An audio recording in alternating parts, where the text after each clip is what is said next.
Good day, fellow deal makers. Welcome to the Deal Scout. On today's show, we're going to talk about like when you're buying a company or maybe right after you bought a company, right? These PE groups out there, you know who you guys are, right? Before you buy a company, what kind of team do you send in? Maybe internal, maybe you're looking for other type of partners before you make the acquisition. Is this a good deal, bad deal? What kind of opportunity, what kind of meat is there? This is the show you're going to want to pay attention to. So with that, let's welcome Casey to the show. Casey, welcome.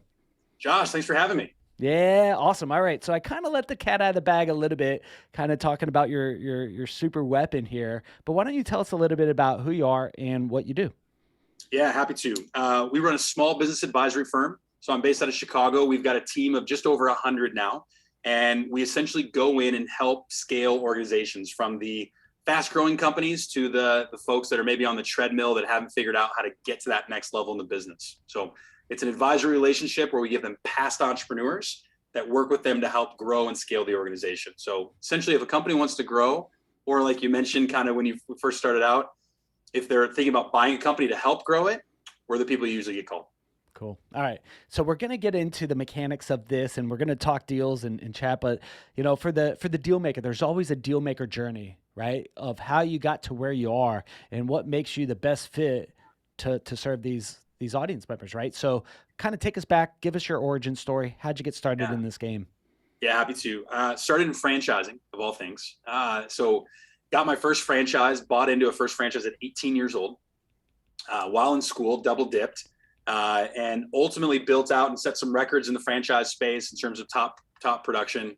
Got tapped on the shoulder to start coaching these franchisees across the country, and then from there got tapped on the shoulder once more and let me buy in as a partner and essentially start to bring on the franchisees and scale the franchise organization. So all I did was take mostly first-time business owners and teach them how to grow and scale an organization, and I did it over and over and over again for a decade.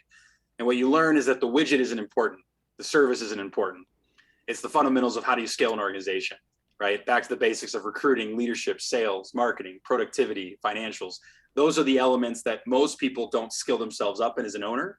And so I became obsessed with it. I became absolutely obsessed. And my co-founder and I, when we were looking in the market, we read this article by Forbes. I wish I could find it, but I haven't been able to. Essentially, it's like the top 5 industries that expects, triple digit growth for the next decade. And it said coaching, business coaching. And we looked on LinkedIn at the time, there was just thousands and thousands of business coaches. And we saw one thing in common. Almost all of them had never ran a business. They were business coaches.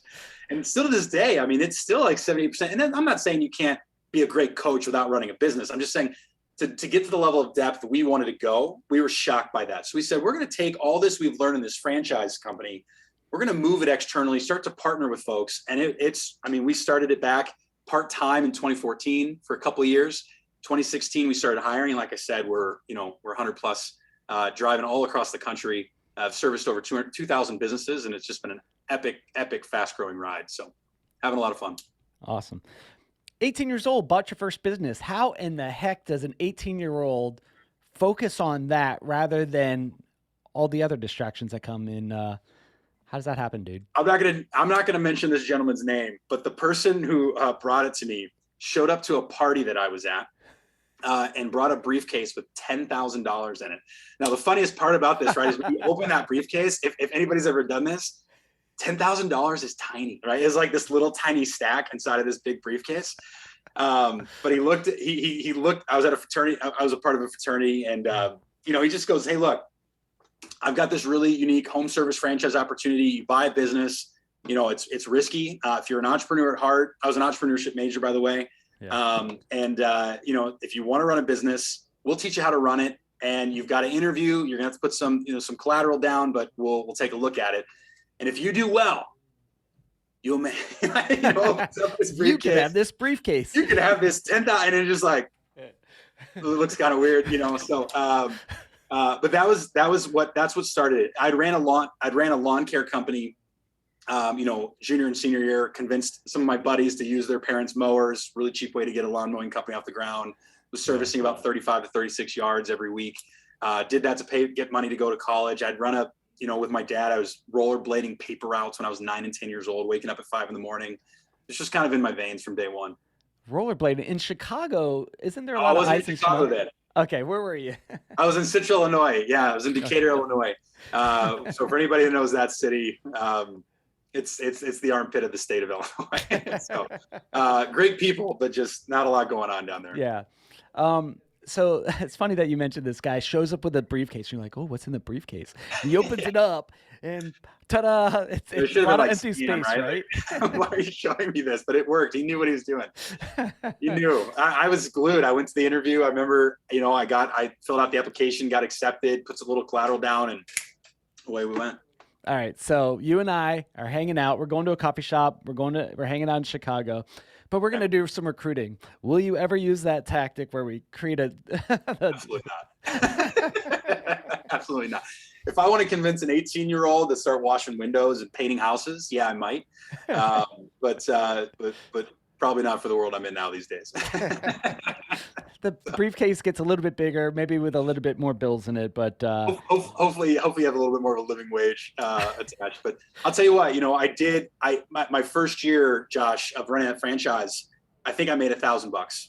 I did not make, and I was a big business. Like I did really well, didn't manage my money. I mean, part of why I think I have this company now is like, I didn't get it right away. I could produce revenue. I could structure deals with clients all day. But when it came to producing and leading and creating the systems, I struggled massively. Second year I came back, I was one of the most profitable by margin percentage because that's all I focused on. Third year, I put all the work I put in the first year and then the margin excellence my second year. And that's when I was setting all-time profit records. I was 20 years old making 6 figures in a summer. yeah, Leading 40 employees. I mean, it was true grit that got me there. So thank God that guy showed me a 10 grand yeah. in the briefcase. Yeah, super cool.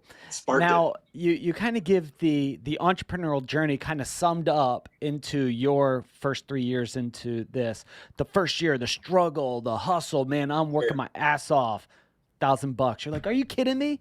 Most people call it quits there. Second year, Yeah. you're like, all right, systems, processes, Smart. operations. Third Smart. year, reaping the fruit, right? Yeah, Reaping the do fruit. both. Yeah. If you could tie those both into the first 2 steps, right? Um, Exactly. Now, all right. So you did that. You figured that out. What kept you from quitting year one? You made $1,000. That's not enough for a couple packs of natty, right? That's it. I mean, it is a lot. That was a lot of years ago. I think if I really reflect back, it probably comes down to more of, I think I knew it was me. It was pretty apparent. The nice part about a franchise system, right, is like you're watching a bunch of other people run the same business in other markets. And so you can look across and go, you did less than me and you made 20x than me. I don't, well, so at some point, are you able to look in the mirror? Are you able to be introspective? It's one of the first things we qualify when we look to bring somebody in our portfolio is we take a look and go, is this owner truly introspective or is there an ego? And so I think luckily my parents had groomed me in a way that I was able to look in the mirror and go, all right, I've got to skill up on these things. And if I really do want to be an entrepreneur, I've got to look past that. I think a lot of owners struggle with that. You need a lot of confidence and ego to jump off that cliff and build that plane on the way down. But you also got to know when to go, I didn't really build this right. Maybe I should pay attention and fix stuff with me first. Man, that's a personal journey accomplishment that you have to go through, I think, as an entrepreneur.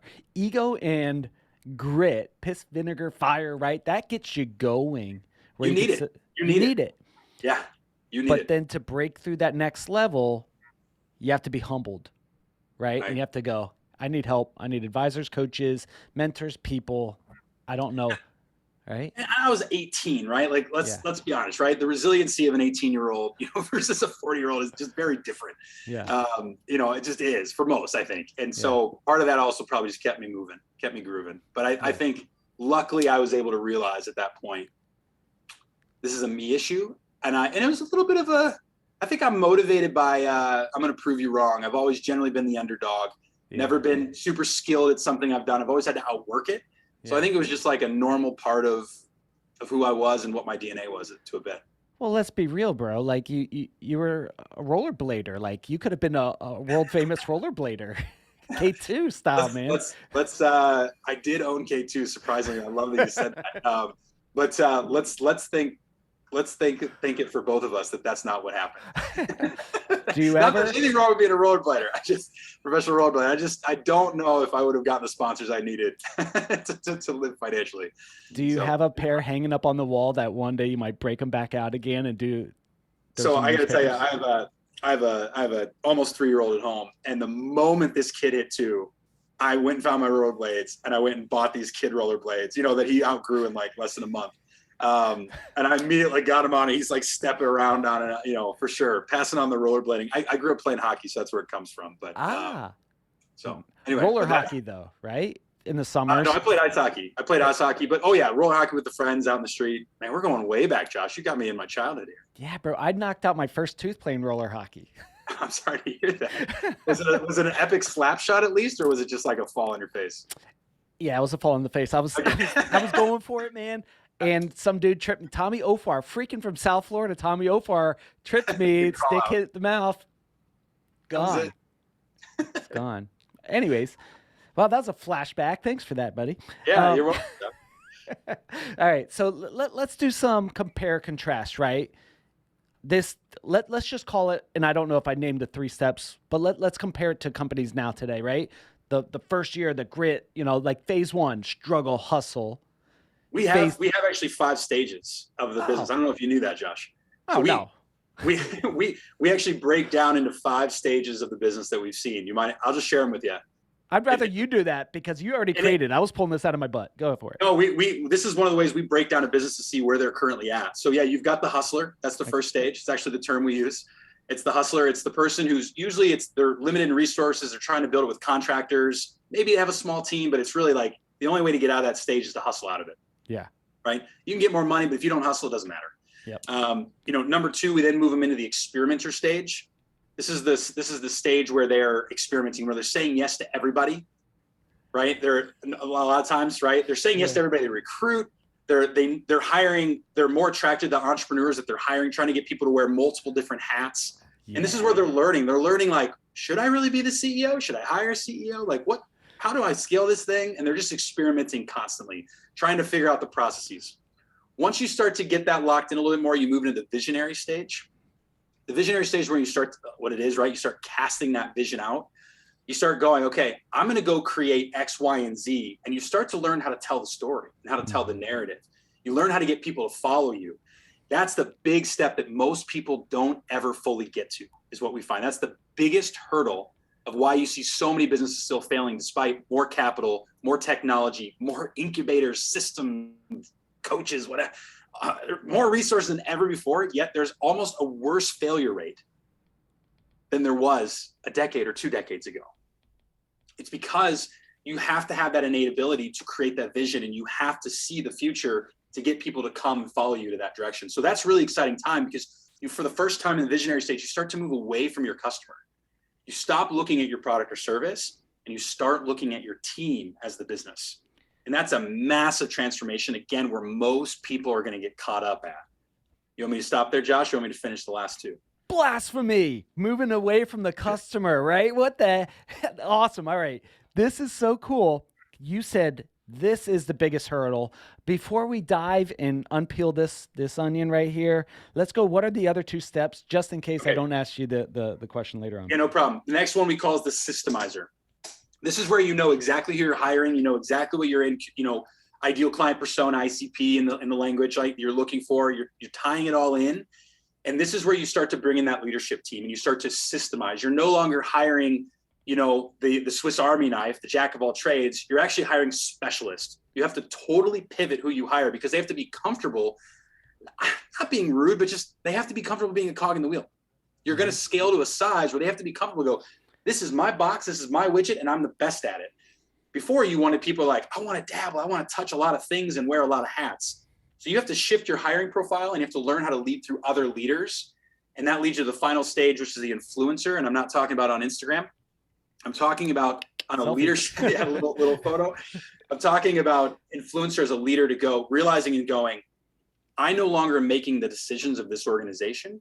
I've gotten to a place. This is what people, they're going for, right? Like, if I could create a passive business, it truly like it continues to scale, people that are driving the decision, the board, the moving to the board, or a removed CEO that can take as much time out as they want and spend with their kids and family. The influencer, the way that you get to that level is you've gotten so much talent, and you've developed these leadership systems. You put and I'm not talking like policies and procedures. I'm talking about like tech enablement, really putting the guardrails into where things cannot break. right? And as it's scaling, you're now influencing the decisions in that role. You're no longer driving the decisions. And that's again, a hard place where people don't give up control. I've seen so many people build to, revenue's not always a good indicator because it depends on the widget, but I've seen people build 20, 30, $40 million companies and they can't ever leave. The moment they left, it drops. And it's actually because they never taught the leaders how to think for themselves. Yeah, bro. We got to go back to like step number 3. So I'm glad you made up these steps because I just, like I said, I made it up on the spot. Josh, I like keynote on these steps, man. I get hired to speak about this. Nice. So thanks for not researching me to know that I have these 5 steps and letting us impromptu bring this up. This is fantastic. Maybe I was acting. Maybe I knew that. Fair enough. Love it. I didn't do it. Yeah, I knew you did. You just called BS on me. All right, perfect. So with this, hustler, experimenter, visionary, systemizer, influencer. We should do a keynote on this one day. When it comes to when it comes to the visionary step, you said this is the biggest hurdle, right? Getting people to follow you and moving away from the customer, right? Like this is counterintuitive. This is my baby. I built this thing, blood, sweat, tears, 3 divorces later, right? I built this thing.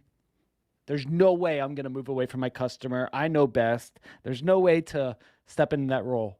How in the world, first of all, when you're looking at a business to work with or not, how do you decide to say yes or no to someone to take them on as a client? Is this one of the determining factors? If you don't think that they could do this, you go, not a good fit for us? Not always. I mean, our vision of the company is, the world made better by entrepreneurs. So for us, we would feel like the mission draws us that we do need to try to help them get to the highest level. The difference, how I would answer that question, Josh, is when we meet them, we make sure that what they're aiming for, like what stage they want to work towards, is in line with where we think they're at, or they're clear of what it will take. Because so many people have these visions and goals and they're just abstract. They're not actually locked into any type of logic or skill set. Yeah. And so we do a really good job, at least I think we do, of really slowing down and breaking that down from going, do you realize this is what's going to take? Right. And we get into all the analytics and get all the data. I mean, we're data junkies over here at Cultivate, but we pull all that out. The biggest issue, Josh, actually on this step specifically, is actually that most people think they're at this stage way before they actually are. Every time I do this keynote, every time I get on this topic, every podcast I've shared this on, every single time people start commenting like, I'm a visionary, and you'll look at them like they got 2 employees. You're like, you're not there yet. Like, it doesn't mean that you can't be a visionary, like have a vision. It's just this stage. You really have got to be the point where you're starting to get pretty overwhelmed, where like you're busy enough leading a large enough team that you don't even have time to go to the customer. And in fact, if you are, you're actually only holding back the company at that point. So we would see that very clearly when we go in to do our big analysis and break down the business. But yeah, I mean, I think at a high level, the thing that people make the mistake on is some people like to have a business they're in control of. They like the day-to-day. They like the work itself. That's why they built a business. You don't need to have a vision to grow and scale past. You can still get it to such a clean way to where when you're ready, you can exit and get such a great payout for your work. I mean, I know you, Josh, you've talked to so many entrepreneurs. We have this really weird, unique lens with the thousands of businesses we break down every year that we take a look at. And the unique thing is, just because you're a 30 million, 40, 20 million company, whatever it is, that doesn't mean you're more profitable than a $6 million company. Right. It doesn't mean it's not built better. You've just figured out how to drive the revenue engine. That's one part of the business, right? In terms of the health. And when deals are done and when we help, PE firms or these sponsored folks go in and acquire, often that's what we're looking at. We're going like, hey, it looks cool, but deep down, there's a lot of work to do to get this really clean to where it's sustainable. Sustainable growth is different than just a hardworking junkie at it. Yeah. So yeah.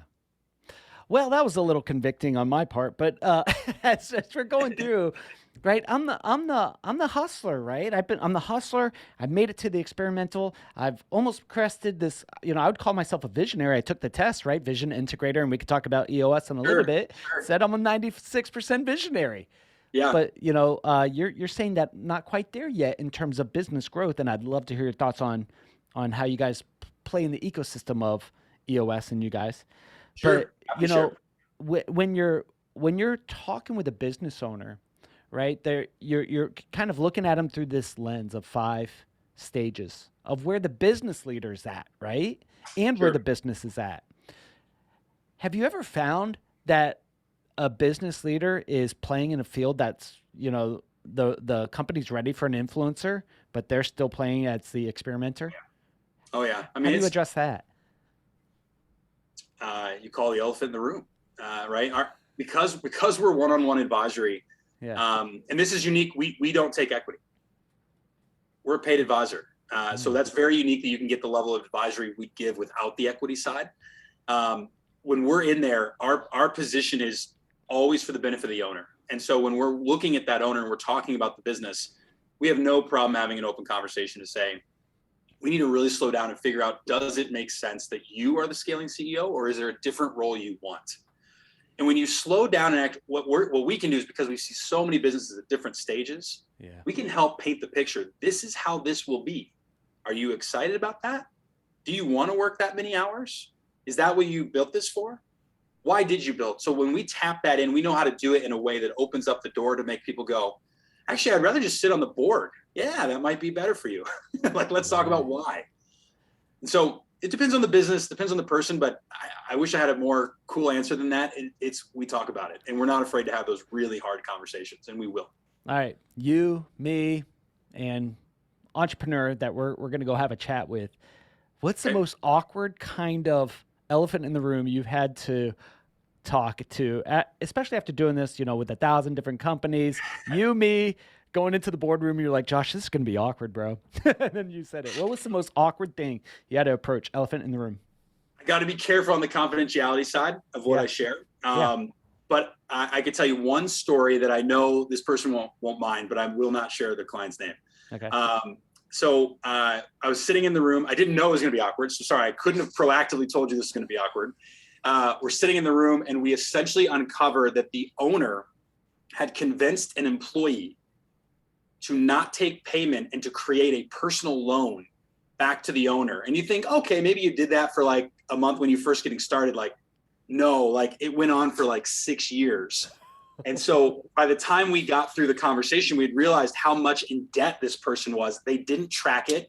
The employee had one idea of what that was worth. The owner had another idea of what it was worth. And we're in the meeting with the owner and the employee when it comes out.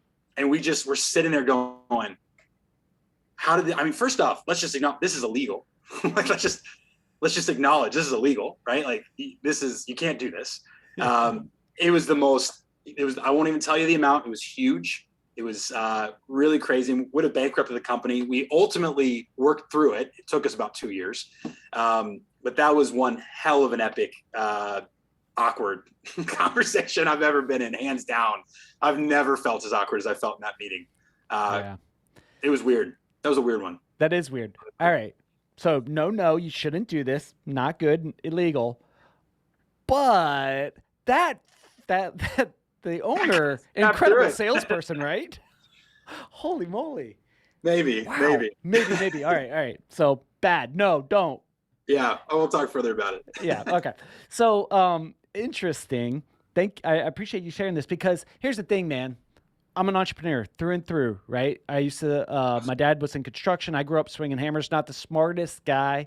Yeah, I wasn't the smartest guy, but I would sell the wood out of the dumpster to kids down the road for skateboard ramps and rollerblade ramps. So I was always, selling stuff, always building stuff, always building a business. But I'll tell you, man, for someone to, walk me through a business, a lot of times for me, pride and ego prevents me from asking for help and taking a look and say, hey, Casey, will you come take a look at my business? I need help. And I've had to learn this I'm now 40, to go, I want you to, because mistakes are now costly. And I have 3 You have kids. something to lose. I have a lot to lose, right? And now as the businesses get bigger, more revenue comes in, I have more to lose. So I want to be careful about this, right?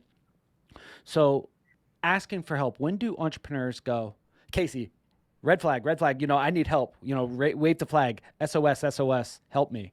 Why did they reach out to you, and how? I'm gonna let you know a little dirty secret. Okay. People do not search for what we do on Google.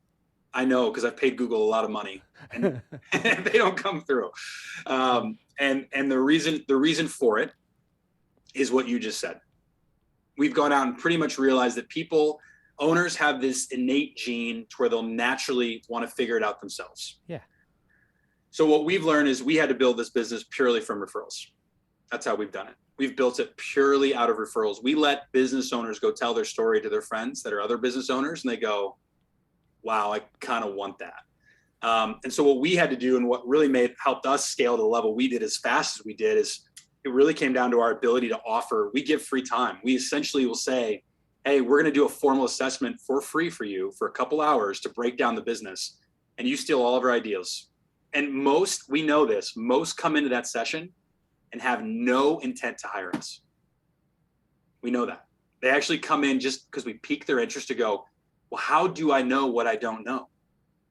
And by the time we're done asking as many questions we ask and showing as many gaps as we show, it's usually at the end going, all right, let's go. Let's get started. How much is it going to cost me? Let's get into it. And so we've really just kind of embraced what you said and built our business around it versus trying to figure out how to get people to say, I'm ready. Because what we found is they're not. Yeah. Yeah, man. They're not. It feels like going into an exam with a rubber glove and you're like, oh man, I know this is going to be scary. It's going to hurt, right? Like, let's get going because I want to move past it, right? Because my vision of why I'm doing this, the purpose of the podcast shows, the businesses, the things that I'm trying to learn and invest in is greater than my pain today.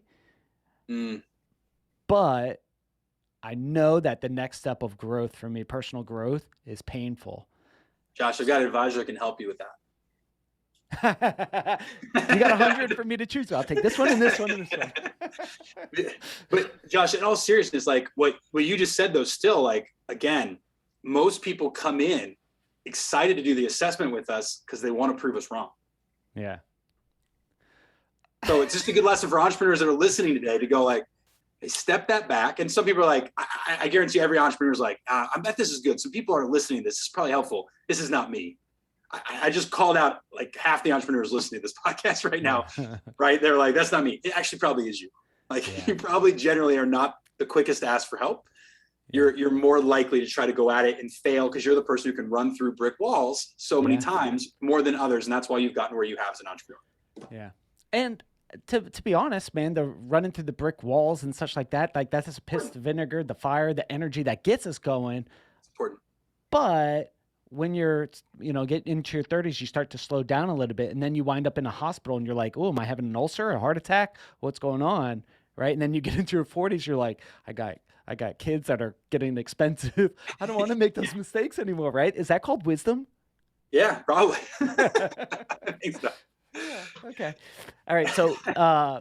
So with your system, right? You said, hey, widgets, gadgets, products, services, not as important as fundamentals of business, systems, processes, those kind of things, these fundamentals. So you talk about this. How does this play in the world of, and here we bring up some of our friends that we both know, the world of EOS, Entrepreneur Operating Systems, Visionary Integrators, eMyth Revisited, and Bill Gerber and his groups, right? Like, where do you play with them?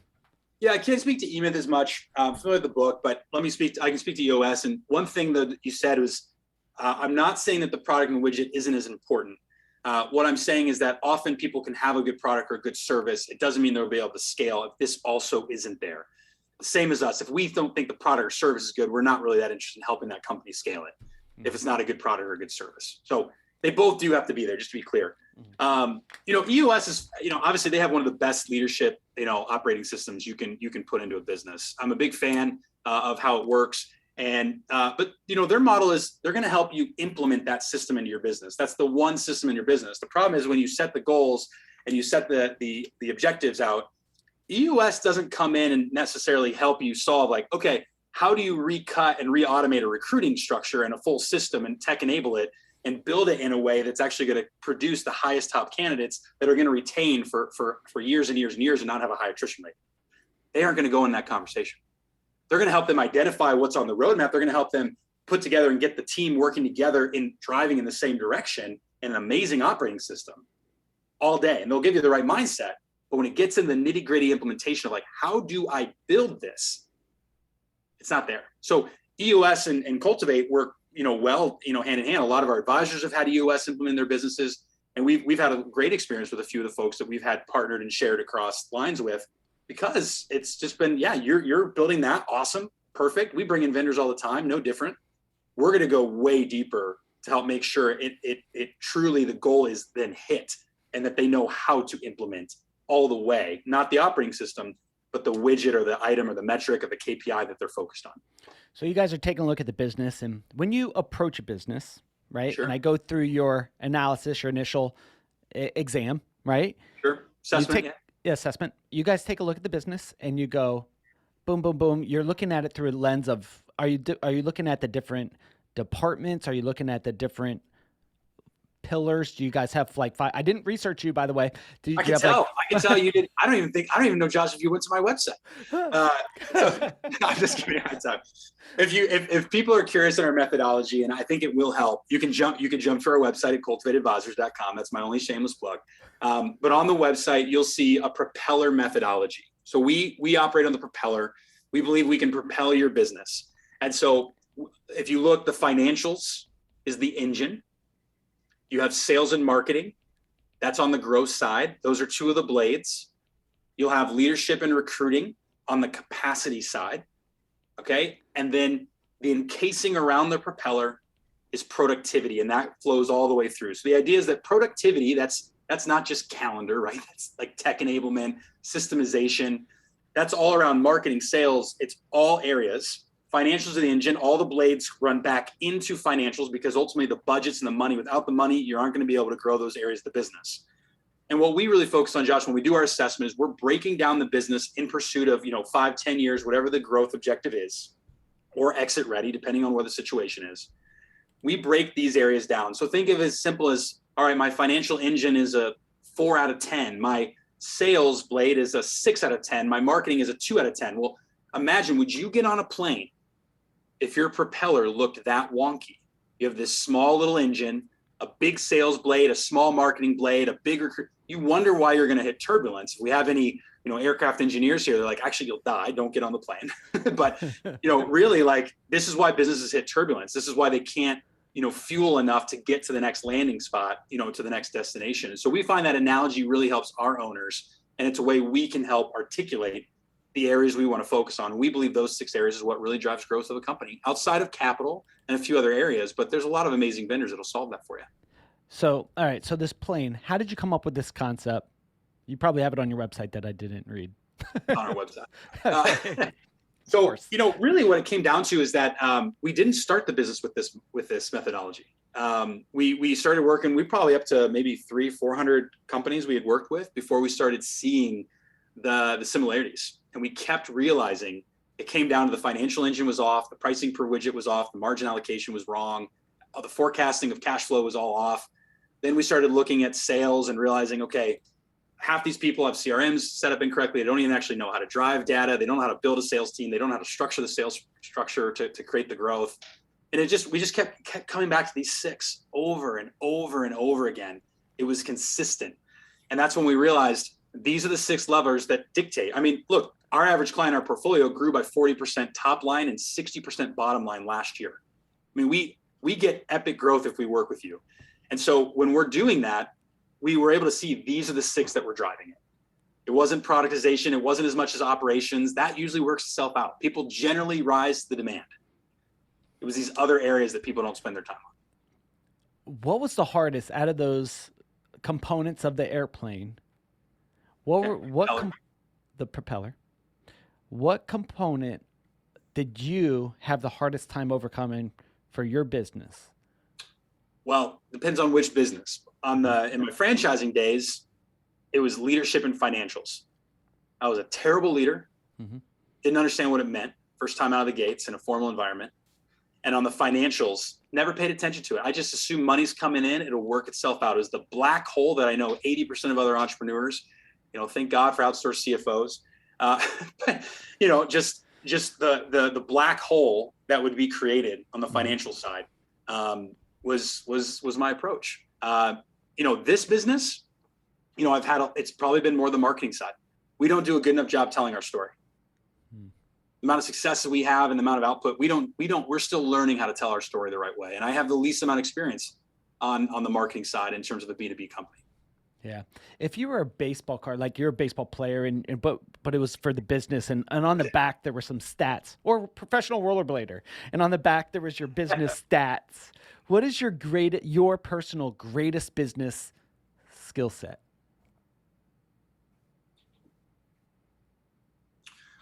Can I share two or do I only get one?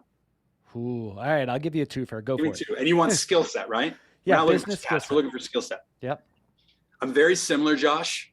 I got to be careful. I can sell anything to anyone. Yeah. That's just I was born with it and I've harnessed it. And I love digging in on how to increase the conversion rate. I mean, it's like into my last business and then this business. I mean, if I don't close 85 to 90% of meetings I have, I'm pissed. I expect it. Yeah. So that's one superpower. I call these superpowers. Yeah. Um, the other superpower is I am absolutely a builder. I simplify and see systems 10 times faster than most. And I can put together something that seems very complex and present it in a very simple, unique way at rapid speed. Similar to what we're doing today, right? Just breaking things down in a simple way to understand a business structure. Mm-hmm. That's my second superpower, and it definitely helps me in a role of advisory. Yeah. So superpower, I like how you say that. I use something similar. Sales, right? It sounds like you're a competitive guy too, right? I might be competitive. I might be the most competitive person on this show today. And then also the builder, right? I think let's pick one of them. I believe with every superpower, there's a weakness or a gap, a kink in the armor, Yeah, right? What would you say? You could pick either one of those, but what would you say easy, is the easy, flip? easy. Go for it. Yeah, so on the leadership side, when you are really good at sales and I have multiple layers of leadership. I have multiple business units because we have acquired, a company, and um, uh, I have been told in 360 feedbacks my entire career that I can come off manipulative, Mm. and because you don't know how to turn off the sales, Yeah. you don't know how to turn it off, and it's like I mean the conversations I have with my wife, you don't need to sell me, Casey. Right? You're just like, I know, I'm not trying. I actually am not trying to. I just sound very convincing and very confident, but deep down, I'm just having a collaborative discussion with you, babe. Right? Like, it happens all the time. Yeah. That is part of that's the Achilles heel to the superpower, no doubt. Yeah. Yeah. And I'm I've got to so watch it like a thankful. hawk. I'm thankful. So how do you keep the boundaries? How do you keep guide rails for you to one, stay in your lane of in your skill sets and your strengths, and then also to make sure it's in a way that it's healthy for the organization, for you personally. Like what guide rails do you set up for yourself? I'm not going to answer that question. I'm going to do it in a different way. Instead of guardrails, Yeah. I'm going to say here is a tip that has helped me manage it. Okay.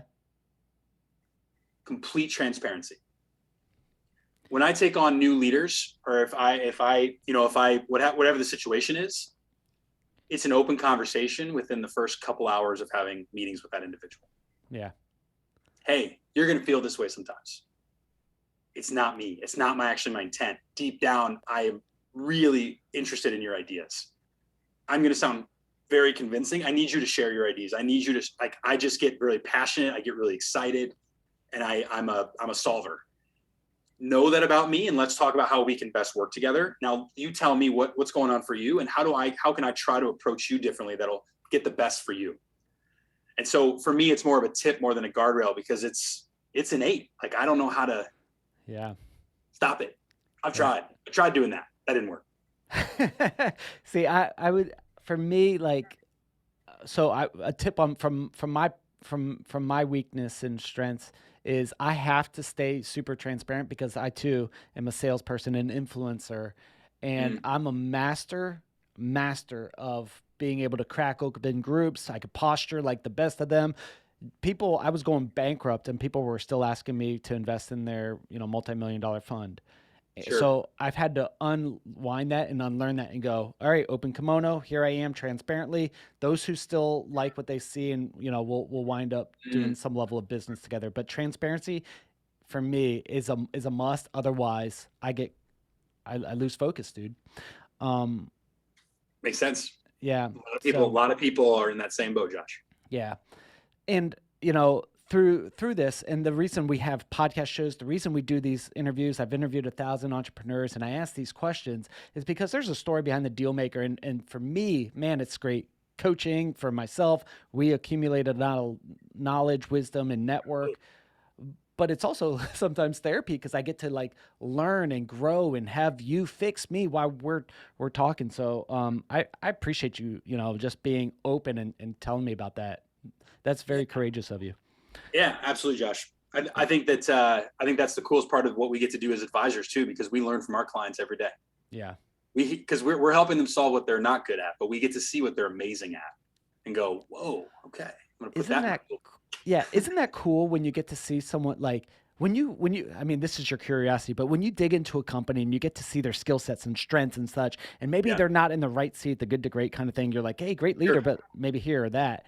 Like you get connected with the leader and you build a relationship and then you become attached. How do you how do you still maintain the ability to call out elephants in the room after you've grown attached to someone and see their mission and you're like excited about it and even prevent yourself where you're like, we don't take equity and you're like, I really like this idea or this deal or like, how do you set up those guide rails or tips? Yeah, you know, I mean, talking about attached here, Josh, like it is, I am married happily with kids, and I met her. It was my client's sister-in-law. Oh, Right? So nice. I've had staying up at weddings. I've gone on world travels with some of my clients, before the scale. So you're absolutely right. This happens. The relationship was founded on a goal. It was the goal casted by the entrepreneur when they walked in our door to say, and that goal doesn't always have to be revenue or profit. Sometimes it's like, I want to work 25 to 30 hours a week and have a life. When everything's in pursuit of that goal, it is the easiest elephant in the room conversation to have. It is the absolute easiest when the goal is set. I think once the goal is lost because the relationship is overcome, you have to go back and capture what is the goal. And then the elephant in the room conversation is extremely easy. Most people just aren't truly dialed into what the big picture goal actually is. Super cool. Now, 100 people, business advisors, you guys are growing rapidly, hit Inc. all sorts of times, right? Yep. Yep. And you guys, see, I researched that. You did. Nice. Thank you. You're welcome. You're welcome. So sorry. I was just giving you a hard time. No, I love it. I absolutely love this conversation.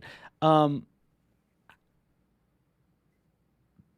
do business advisor groups like yours have business advisors where you guys are having external people look at your business, giving insights and growth and helping you guys navigate and helping you grow as a leader? Yeah. So I do have a board that I put together, and I went out and found a couple advisors to come in and fill in some of the weak spots like marketing, Yeah. right, and some financial deal structuring. I'd never acquired a company and never had figured out how the exit strategy was going to work because I was a part of a franchise organization. So I was kind of within a business. Mm-hmm. And that's been insanely helpful. And I've had the same board now for 4 years. And it's been, and it's nice to have people who know the answer. Yeah. They've been there, right? Yeah. Yeah, exactly. All right. At what point in your business growth did you say, it's time for me to get a board? Well, transparently, I wish I could just hire, an advisor that does what we do, but I actually haven't found a lot of people that do what we do at scale. I found a lot of one-offs. So for me, I went and hired specialists is what I decided. So I think really once you are, I mean, this is small, but once you're over $500,000 in revenue each year, I think it's insane that you would not have a coach, an advisor, somebody that you're feeding off of and soundboarding and getting advice from. And you'll probably have to upgrade those people over time, unless you come hire an advisor, because we'll naturally upgrade you. But see, I told you I can't turn the sales hat off there, Josh. But it is, for me, I think it's immediate. So I mean, look, the moment I figured out I was going to scale this company, which was in 2016, I had built up a big book of clients. My co-founder and I, mean, we could have rode off in the sunset for the next 30 years, like most business advisors do, and just kept, advising the companies we wanted to be a part of. We said, no, we can make a bigger impact than this. We're going to scale it. The moment that happened is when we went and did it. And I would just say, if you're over $500,000 in revenue, that's crazy. You don't have an advisor or a coach or somebody that you're confiding in, because you can't see around yourself. Man, so entrepreneurs have so many blind spots going into, building this thing. We go in this because we like it or we see an opportunistic, thing, and we dive in. But man, we run through brick walls, and we'll be bleeding and tripping and all this stuff before we overcomplicate the heck out of all of it. That's most of what we see. You're just like, how many steps are you doing to get this done? Could you just do this? Right? That's more commonly what we deal with, actually. Yeah, super cool. So let's put deals and business aside. Let's talk about personal goals. Like, how do you know you're winning? What's your currency? One of my buddies taught me this. He asked people like, what's your currency? Like, how do you know you're successful or doing it? For me, it's a calculation of hours worked compared to growth rate. Okay. So for me, what gets me up every morning is I love the growth rate. I love trying to figure out how to keep up with the growth rate. As anybody who's scaled a large organization, keeping up with growth rate is really hard. Mm-hmm. It's a massive challenge. That's what wakes me up every day, and I love solving that problem. That's my currency personally for success. If I solve that growth rate, I celebrate the win. And then the hours worked. I have not worked. I probably work 5 nights a year max. I might work 2 hours on one weekend in the last 3 years. You're not going to find me, and I'm normal business hours because then I'm with my kids. That's why I don't care it's amount of hours, not necessarily when you work, but I'm in control of the time that I work. The moment I lose that, I'm losing. Mm-hmm. Yeah. We're all working our ass off essentially to get to the point of some type of freedom, right? Freedom of, where Usually. we can spend time, right? Or impact. I would say freedom or impact. I see both. Okay. Some people are driven towards impact. Some people are driven towards freedom. Some people are driven towards both. What I mean is some people don't need that freedom. They don't need that level. They were born with such a level of servitude that that's actually what brings pure joy and happiness. And you probably can think of those people in your life, Josh, where you're just like, hey, this never stopped. Yeah. But they seem so thrilled. Yeah, like, they're always on. I mean, I can think of several. I wish that I was all impact. I love the impact. I love seeing the turn, but I'm definitely on the freedom side. Yeah. Super cool. If I grabbed your phone, are you an Apple or Android kind of guy? I am an Apple kind of guy. Okay, cool. And then if we look through your music playlist, the top song that you've played most consistently over the past 10 years, what song is your favorite song? 10. I was gonna say, if it was the last 2, it'd be like something from the Wiggles for my son. Do the propeller. Yeah. Gosh, that song is made about our propeller methodology. That's exactly right. That was literally like on spot. Like, we did not plan that. That was amazing. I would say I had to pick. That's a hard question. I'm pretty dynamic I'm all over the map on songs. So for 10 years, I would say a song that is there. So I actually grew up in music. So I grew up in the arts. I actually got a full ride to school for music, and converted that to an entrepreneurship degree. So I might be into some different stuff, but the artist that I have held on to for 10 years is James Morrison. Really? James Nice. Morrison. Which The one guitar, song? the vocalist is very similar to like how I sing. So I sing the songs constantly. I dabble on the piano. I know how to play all of his songs on the piano. And so for that reason, that's why it's been like across 10. I don't know if it's the number one, but it's the only artist that came to mind that I have been into for a decade. Which one song has been most impactful to you by Morrison? Ooh. Only These are one. the hard ones, right? It is because, well, just transparently, I have a lot to choose from. I'm pulling up his like last three albums here just to like see if there's someone that really picks out. I was gonna say You Give Me Something, but that's his most popular, so I'll say Broken Strings. Broken strings. Cool. So if you could hang out, me, you, Morrison, and we're going to do some event, right? What would me, you, and James do? What do you mean? Like, what do we do at the event? Yeah, yeah. We just watched him play live, and he's like, "Hey, boys, I want to go hang out with you guys." And we go out and we go either get a bite to eat or coffee or drink or skydiving. Like, what do you think would be a cool time to hang out with James? Like, what would you want to do? Two parts. Okay. One, pour an amazing craft cocktail, Okay. sit in the room and sit back. And then honestly, let me get the whiteboard out and show how James could double or triple his revenue. I'm just being honest. I would love that. All right, James, let me show you this. This is the propeller. I'm addicted to it. You know, people are always like, what do you love to do in your free time? I'm like, honestly, tell me about a business, give me a Google spreadsheet, and let me get lost for 3 hours.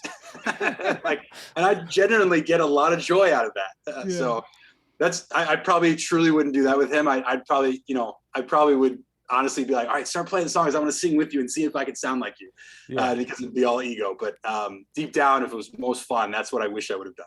Whiteboard. Do you have a lot of whiteboards in your office?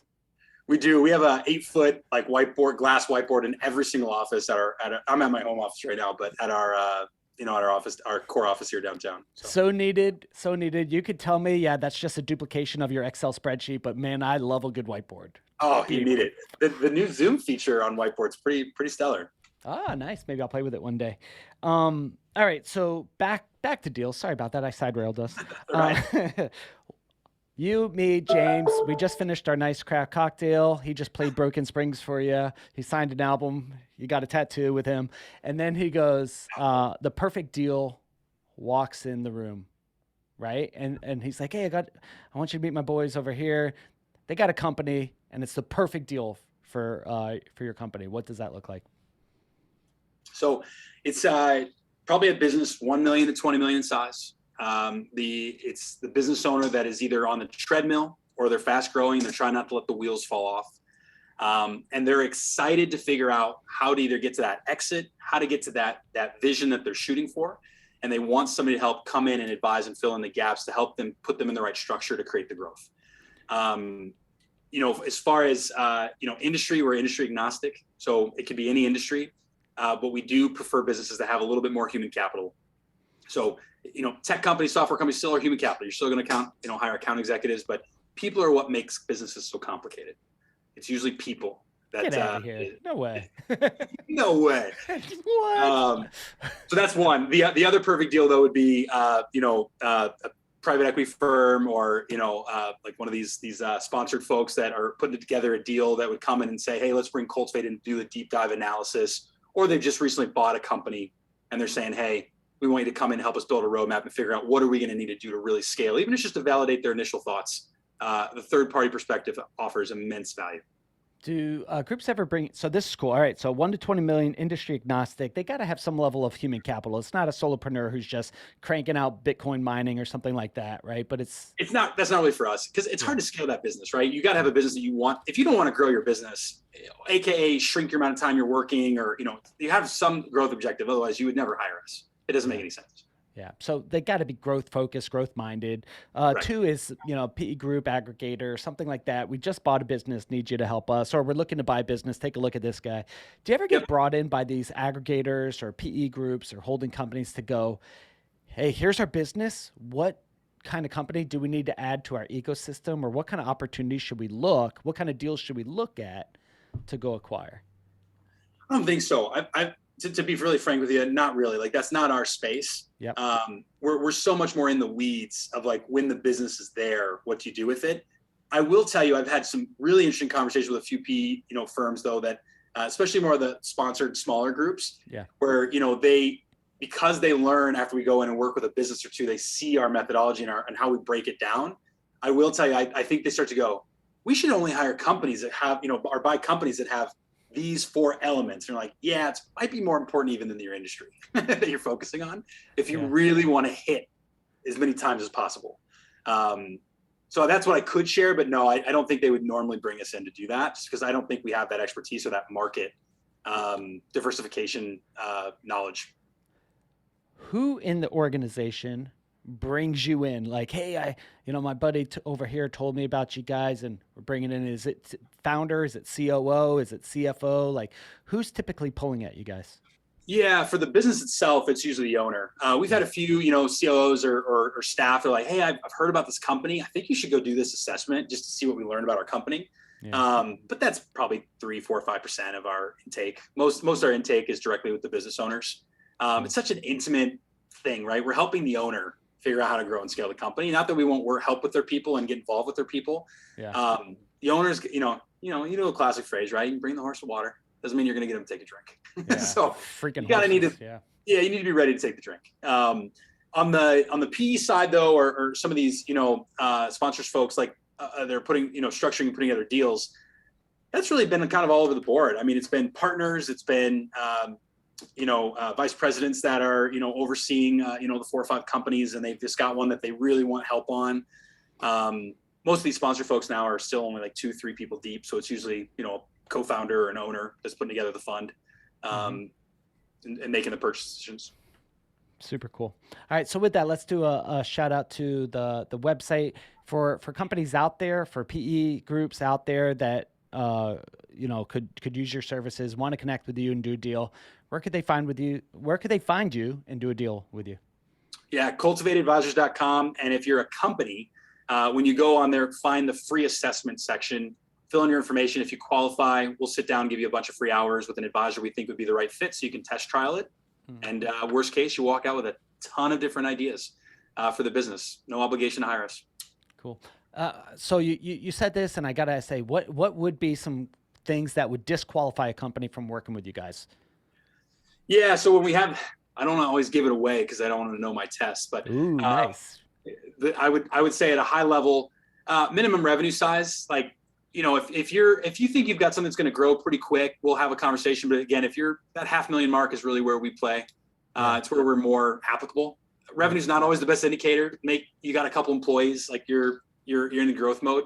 Yeah. Another example is when we talk with you, we just don't buy into the product or service. We don't think it's a good product or service. You call us and you've got 1,000 Google reviews and 2 of them are 5 stars and the rest are 2 and 1 stars. We're probably not going to help you. No point helping scale something that's not going to last, right? So we'll just kind of look at that and go, you need to go fix some other industry specific things. You need to go hire an industry expert, not us. You're not ready for us right now.